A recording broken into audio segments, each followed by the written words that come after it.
ಮಂಗಳೂರಿನ ರಾಮಕೃಷ್ಣ ಮಠ 75ರ ಸಂವತ್ಸರಗಳನ್ನು ಪೂರ್ಣಗೊಳಿಸಿದ್ದು, ಈ ಹಿನ್ನೆಲೆಯಲ್ಲಿ ಜೂನ್ 3 ಮತ್ತು 4ರಂದು 2 ದಿನಗಳ ಕಾಲ ಅಮೃತ ಮಹೋತ್ಸವ, ವಿಶೇಷ ಕಾರ್ಯಕ್ರಮ ಮತ್ತು ಅಮೃತ ಸಂಗಮ ಎನ್ನುವ ರಾಜ್ಯಮಟ್ಟದ ಸಾಧು ಭಕ್ತ ಸಮ್ಮೇಳನ ನಡೆಯಲಿದೆ ಎಂದು ಮಂಗಳೂರು ರಾಮಕೃಷ್ಣ ಮಠದ ಅಧ್ಯಕ್ಷರಾದ ಸ್ವಾಮಿ ಜಿತಕಾಮಾನಂದಾಜಿ ಹೇಳಿದರು.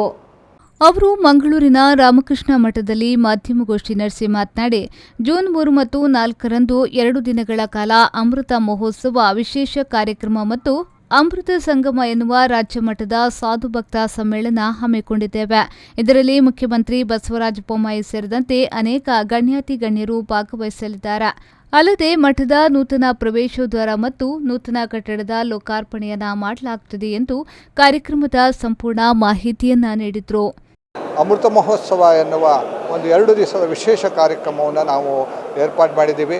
ಈ ಕಾರ್ಯಕ್ರಮಕ್ಕೆ ಕರ್ನಾಟಕ ವಿವಿಧ ಭಾಗದಿಂದ ಭಕ್ತರು, ಆಶ್ರಮದ ಭಕ್ತರು, ಹಿತೈಷಿಗಳು ಬರ್ತಾ ಇದ್ದಾರೆ. ಮಂಗಳೂರಿನ ಹಿತೈಷಿಗಳು ಬರ್ತಾ ಇದ್ದಾರೆ, ಆಶ್ರಮದ ಭಕ್ತರು ಬರ್ತಾ ಇದ್ದಾರೆ. ಈ ಕಾರ್ಯಕ್ರಮಕ್ಕೆ ನಿಮಗೆಲ್ಲ ಮಂಗಳೂರಿನ ಎಲ್ಲರಿಗೂ, ಆಸ್ತಿಕ ಭಕ್ತರಿಗೆಲ್ಲರಿಗೂ ಸಹ ನಮ್ಮ ಹೃತ್ಪೂರ್ವಕವಾಗಿರ್ತಕ್ಕಂಥ ಒಂದು ಸ್ವಾಗತವನ್ನು ಬಯಸ್ತೀನಿ. ಇದೇ ಬರ್ತಕ್ಕಂಥ ಜೂನ್ 3 ಮತ್ತು 4ನೇ ತಾರೀಕಿನ ದಿವಸ ಈ ಕಾರ್ಯಕ್ರಮ ಇದೆ. ತಮ್ಮ ಎಲ್ಲರಿಗೂ ಸಹ ಸ್ವಾಗತ, ಸುಸ್ವಾಗತ. ಈ ಸಂದರ್ಭದಲ್ಲಿ ಮಂಗಳೂರು ರಾಮಕೃಷ್ಣ ಮಠದ ಸ್ವಾಮೀಜಿಗಳಾದ ಏಕಗಮ್ಯಾನಂದಾಜಿ, ಮೇಯರ್ ಪ್ರೇಮಾನಂದ ಶೆಟ್ಟಿ, ಮಠದ ಸ್ವಯಂ ಸೇವಕರಾದ ದಿಲ್ರಾಜ್ ಆಳ್ವ ಉಪಸ್ಥಿತರಿದ್ದರು. ಪವನ್ ಕಾಜಮಡ್ಕ, ವಿ4 ನ್ಯೂಸ್, ಮಂಗಳೂರು.